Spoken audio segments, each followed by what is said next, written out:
What's up, you guys? It's Dorothy and welcome back to my channel. In today's video we're going to go into chapter 2 of Killing Mr. Griffin by Lois Duncan. I don't know if there's going to be a part 2 to this chapter or not. It just depends. Excuse me, but let's get right into this video. This video may contain sensitive topics and foul language. Excuse me. If you do not wish to continue, please click off the video now. You have been warned. Chapter 2. Bruce! Stop. Well, why don't we then? Mark asked him. Why don't we what? Plan to kill the bastard. Plan to kill him? You mean like murder? Jeff lowered his half-eaten hamburger from his lips without having taken the anticipated bite. Man, you've got to be out of your mind. The moment he heard his own voice speaking the words, he felt like an idiot. Mark had done it again. Mark had always been able to do this to him, set him up, throw out some bait, get a reaction. As long as they had known each other since back in middle school, Mark had played this game. Even now, at 17, Jeff still found himself falling for it. You're kidding, he said. You think so?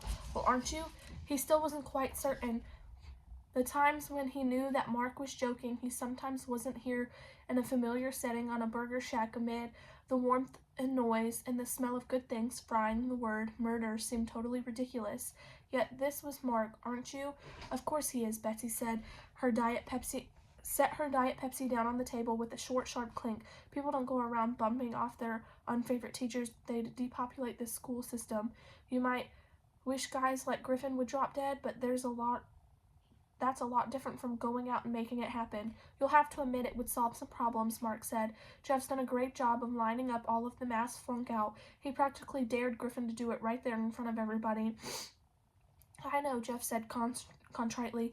I just lost my temper. That asshole's been on my back all semester. He jumps me for everything. Every paragraph I write ends up looking like it's been slashed with a butcher knife. It's not just you, Betsy said. He dishes it out on everybody. I've never had trouble with my other teachers. If it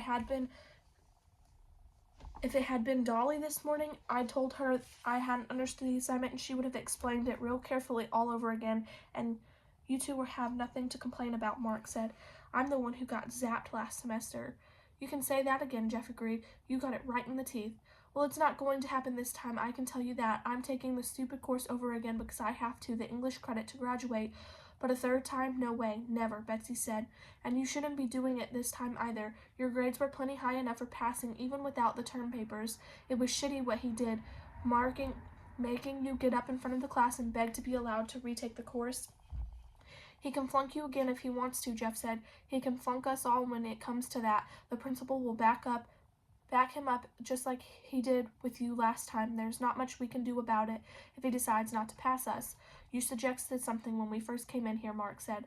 All the time while we were ordering, you kept sitting there muttering about how you wanted to kill the guy. Have you changed your mind this fast?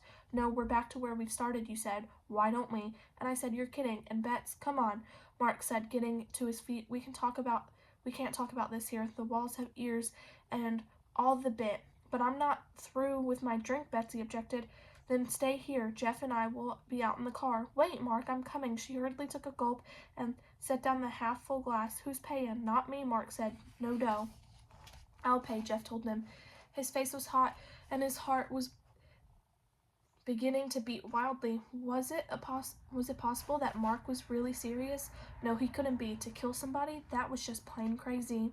Still, Mark had that look on him, the one he got when he had some incredible plan in mind. It wasn't really that his expression changed. Mark had one of those faces that seldom carried any expression at all. It was the lineless face built on a triangle with the skin stretched taut and smooth from the wide cheekbones to the sharply pointed chin. The thing that changed was the eyes. They became very bright and shiny, as though they were made of glass, and the lids slipped down over them as though to conceal the look beneath an illusion of sleepiness. Jeff had seen that look before, and it always meant something. Now, as they left the burger shack to cross the windy parking lot to Jeff's car, he felt his own excitement rising. What was brewing inside Mark's head? What was coming next? Okay, he said as soon as they were inside the car with the doors closed against the Dutch-laden wind. Okay, let's have it. What do you have in mind? And don't tell us you're really hatching a murder plot. Betsy and I won't fall for that. Griffin would, I bet, Mark said quietly. I bet we could scare the shit out of him. Nobody wants to get killed, and Griffin's no exception. You mean we could write him a letter and threaten him? Betsy asked doubtfully. Nope. We don't want anything on paper. Besides, he'd never take that seriously. He'd think it was some kid prank to convince him that we mean business. We have to do it face to face. Go to his house and threaten him? Too risky. He's got a wife, doesn't he? We don't want anybody else walking in on this. No, here's my idea. We kidnap him, we take him up to the mountain someplace, and we really put the screws to him. We show him what it's like to, for once, to be the underdog, to get from the high and mighty position behind a desk and have somebody else controlling things. We make him crawl. How's that for a scene? There was a moment of silence, then Betsy said, I don't know. It's intriguing, but it sort of scares me. Kidnapping's a federal offense, isn't it?